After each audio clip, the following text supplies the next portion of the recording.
Now we're making our date balls, and these are some of the ingredients. We have finely chopped walnuts, we have almonds, and we also have hazelnuts. We have grated shredded coconut, some Hershey's chocolate powder. We have dates, and the pits have been removed. And for any dates that are still hard and not soft enough, soak them in warm water. Pits from your dates. These have been soaking in boiling or hot water, boiling water for a few minutes, and that will soften your dates. What you do is you start out with your dates, and Chidem is massaging them to make them soft. She's kind of mushing them.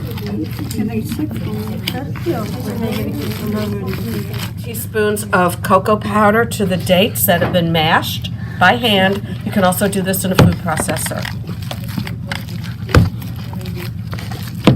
Start adding your nuts.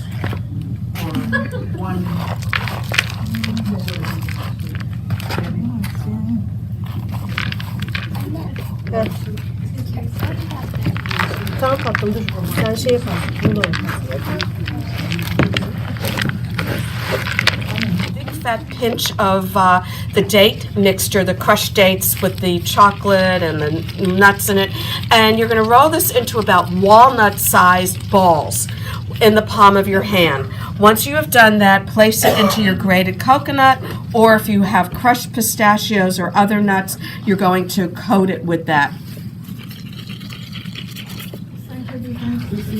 When they are doing a just following instructions.